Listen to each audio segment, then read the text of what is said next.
Welcome to another Chef Knives to Go Quick Look product review. I'm Steve Gamache, and what we have this time is the Kohetsu SLD Nakiri 165mm knife.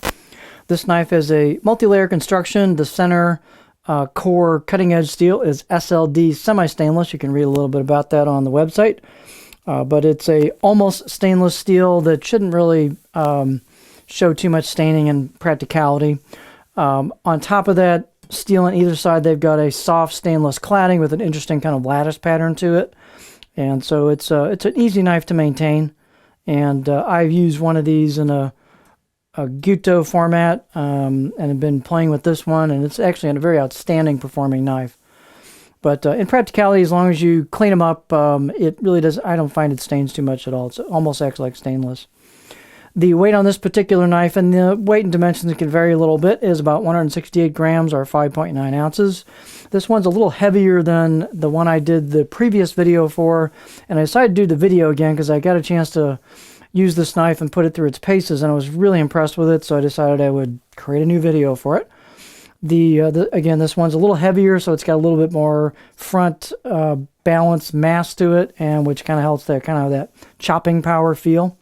Heat treat on this SLD semi-stainless is around 6162 Rockwell. The octagonal walnut with black peckerwood ferrule is, of course, ambidextrous. Kind of a typical handle you'll see on a lot of these styles of knives. It's just kind of a good standard handle. Nice fit and finish on it. You've got the black peckerwood ferrule on it. Got a pretty good, glue-up job here between the ferrule and the handle. A little bit thicker, as you can see, coming out of the handle on this style of knife. The edge length on this one from the back of the heel to the corner of that tip is about 165 millimeters or 6.5 inches.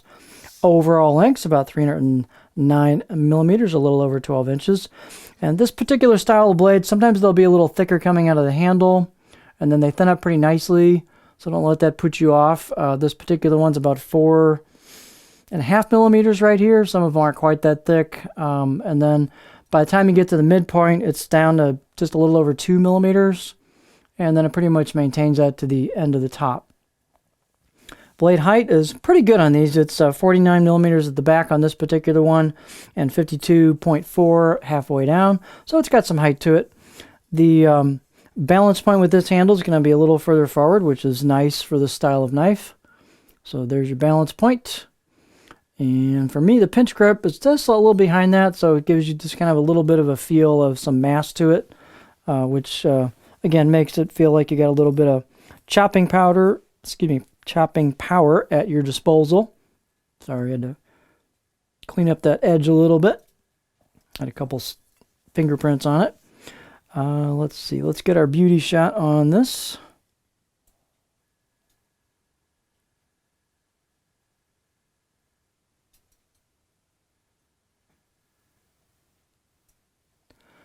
So as you can see, it's got kind of interesting kind of lattice work imprinted into the cladding. It's a little hard to see, but there is a cladding line there. You can kind of see it right there, cladding line. Then there's your core steel. The left side looks to me like, I looked at it magnified, and it looks to me like there's some hand-engraved kanji there. It's rather small, but it looks hand-engraved to me. Hand-engraved. Nice touch on that. And then there's the left side of the blade. Again, every one of these is going to be a little unique. These are nice and thin at the edge, yet they've got a little heft to them, as I've already mentioned, which translates into nice performance at the edge with some nice food release. Come on, camera. There we go.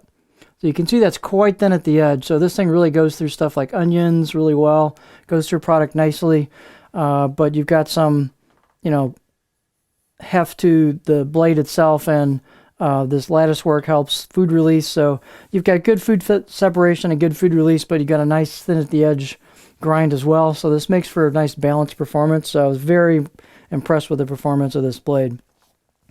In terms of fit and finish, it's nicely finished. They've got a little bit of relief and polish on the spine, And then they also did that with the choil into the neck, so it's comfortable right out of the box.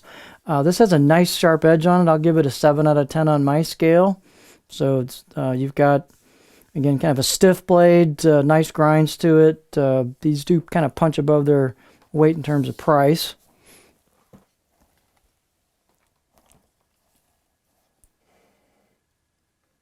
And let's take a look at the cutting board profile.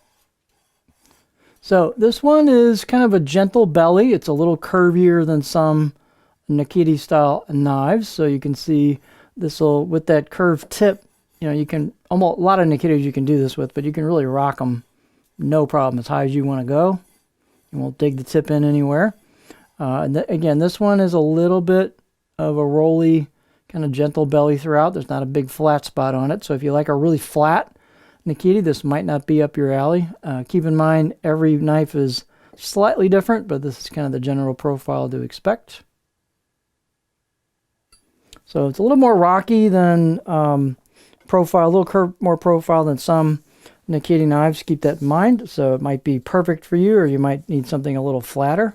Of course, you can see that on all my videos. We put that edge profile there so you can get an idea what it looks like. So this is just a very nice performing all-around package, great value, excellent performance, nice looking, easy to maintain. So this is the Kohetsu SLD Nakiri 165mm knife from Chef Knives To Go.